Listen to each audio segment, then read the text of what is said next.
March 3rd, 1943, the Bismarck Sea. Admiral Masatomi Kimura thinks his convoy is safe. What he doesn't know is that a handful of modified B-25 seconds, born in an Australian workshop, are about to rewrite naval warfare. 6,900 soldiers packed into 8 transports, reinforcements bound for New Guinea. If they make it to Lae, the Allied campaign could stall. But if they don't, the tide of the Pacific changes. March 1943. The Japanese call it Operation 8-1. 6,900 men of the 51st Division must reach Lae. If they arrive, New Guinea holds. If they don't, the campaign collapses. Their doctrine is simple. Keep formation tight. Cover the transports with destroyers. Build an umbrella of steel with Type 96-25s and dual-purpose 5-inch guns. Horizontal bombers, too high, too inaccurate. Torpedo planes, they need long, straight runs. And with zeros overhead, no American could possibly break through. This confidence comes from Pearl Harbor, from the Java Sea, from a year of victories across the Pacific. Admiral Kimura believes he has every reason to trust the doctrine. But beneath the confidence lies desperation. Lae is starving for reinforcements, food, fuel, medical supplies, weapons, all packed aboard these 8 transports. The largest, Nojima Maru, carries over 8,000 tons of men and cargo. Another, Kembu Maru, is loaded with drums of aviation gasoline, a floating fire trap. Lose this convoy, and General Hatazo Adachi's front withers. Keep it safe, and Japan may hold New Guinea for another year. For the Allies, Lae is the gateway to the Solomon Sea. For the Japanese, it is the shield protecting Rabaul. The stakes are nothing less than control of the South Pacific. For a full day, storms shielded the convoy. Rain squalls blurred the wakes, hid the smoke. But at 3 p.m., March 1st, a lone B-24 finally spots them. That night, a Catalina shadows them, keeping constant eyes on the formation. The hunters are now awake. B-17 crews prepare. The plan is simple: test the defenses, bleed the convoy, and wait for the strike force. Japan's fighter cover cannot last. The convoy moves at only 7 knots. Zeros from Rabaul cannot remain overhead for long. Too far, too heavy a load. It means there will be gaps, hours, when no fighter shield is present. Admiral Kimura believes discipline and doctrine will carry them through. But above the clouds, and waiting below the waves, something new is preparing to strike. Something no Japanese sailor has ever seen. A former Navy pilot with a toolbox. Pappy Gunn tears out the bombardier's nook and bolts 8 50-seconds into the nose. Why? Because high-altitude bombing can't hit moving ships. He wasn't a factory engineer. He was a practical man, a pilot who knew what it took to hit a ship. In the summer of 1942, at Eagle Farm, Gunn and a small crew started improvising. 4 guns at first, then 6, then 8. 8 streams of fire to 6,000, 800 rounds divided by min theoretical. APIM-8 at to 2,000, 900 feet per second, enough to saw through a destroyer's bridge. The guns were Browning, 50 caliber, M2S heavy, reliable. Each gun could fire around 800 to 850 rounds per minute. Armor-piercing incendiary belts punch through thin deck plating. Incendiary elements set fuel and stores alight. 8 guns together mathematically terrifying. Harmonization is the word. The guns were aligned, so their bullets met at a set distance, concentrating damage on a single focal area. The bridge, the gun positions, the helm, feed chutes and ammo lockers had to be reshaped to carry hundreds of rounds per gun. The nose was reinforced to take recoil and vibration. Guns were one half of the lethality.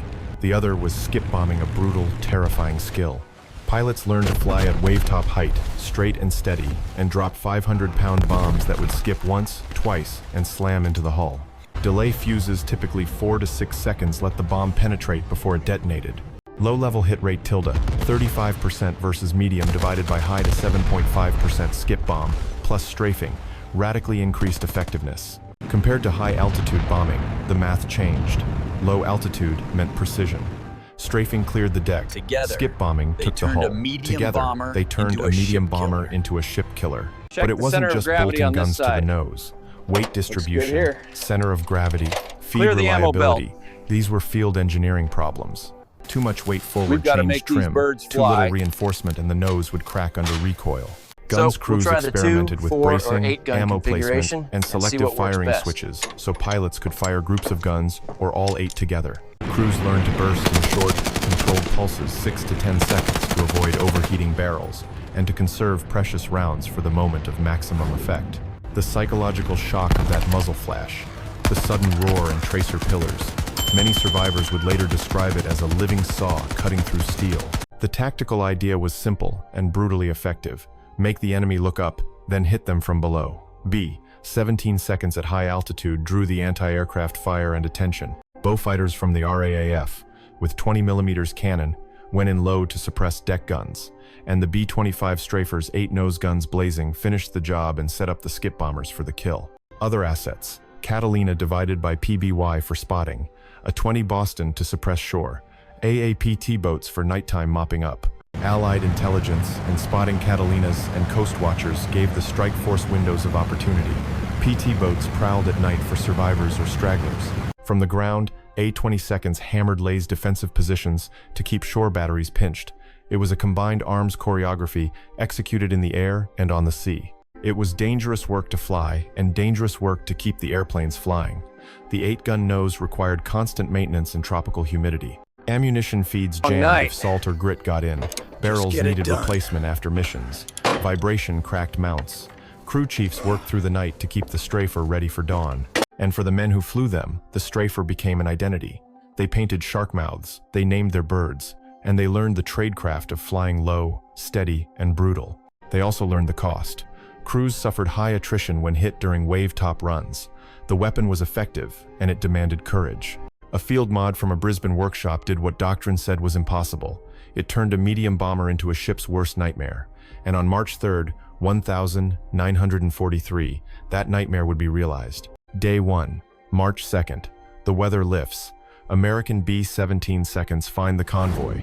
At 7,000 feet, they dive their bombs through the rain. Kyokusei Maru takes a direct hit. 1,200 men go down with her. Teiyo Maru and Nojima Maru stagger, crippled. 2 destroyers, Yukikaze and Asagumo, peel off, landing 950 troops at Leh before racing back. But the convoy has already lost blood. March 3rd. Morning, 10 o'clock. The Japanese have drilled for this moment. Horizontal bombers overhead. Every gun points skyward. Every eye follows the B-17 seconds. Exactly as planned. 1,200 yards. Press, tracers on, walk it in. Shirayuki, Kimura's flagship, is ripped apart. The bridge disintegrates. Skip bombs follow, tearing her hull below the waterline. Within minutes, the destroyer's back is broken. Arashio loses steering. Out of control, she veers into the transport Nojima. 2 ships locked together, steel grinding against steel fire spreading across both decks. The Australians carve the decks. 20mm shells shred gun crews. One pilot said, "We cut the gunners' hands off their triggers."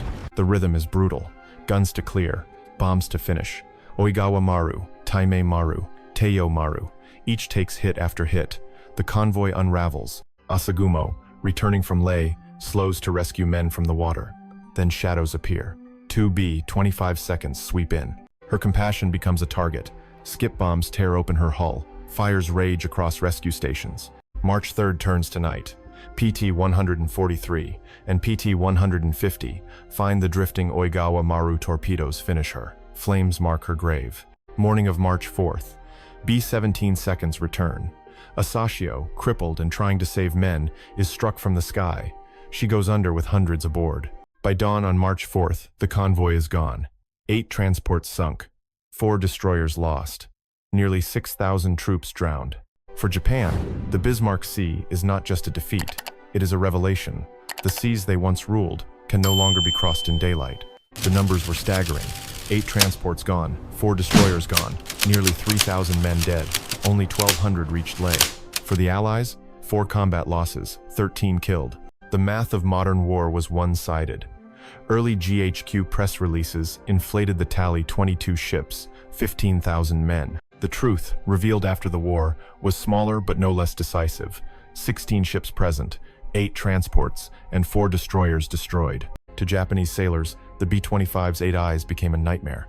Convoys by daylight, within 500 miles of an Allied base, suicidal. The doctrine of daylight supply had ended in fire. Japan shifted to submarines and fast destroyers at night, but they could carry only a fraction of what the transports had. Leh starved. By September 1943, the garrison was evacuated, men bleeding into jungle disease, and retreat. The Bismarck Sea marked more than a battle. It marked the end of Japan's freedom to move by day. Ingenuity and air power had redrawn the map of the Pacific. North American folded the field mod into late-war B-25 Jules production.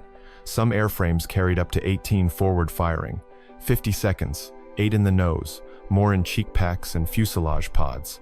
Units like the 345th Bomb Group, the Air Apaches, made it their signature. From a hangar in Australia to the most feared gunships in history, the lineage is clear: AC 47 seconds in Vietnam, AC 130 seconds over Iraq, a 10 warthogs in the Cold War and beyond. That's American innovation under fire. Innovation trumps tradition. Over the Bismarck Sea, a few modified bombers didn't just sink ships, they sank an idea of how to fight. From that moment on, no Navy could ignore the power of air-driven innovation. The Bismarck Sea, March 1943, Ingenuity wins.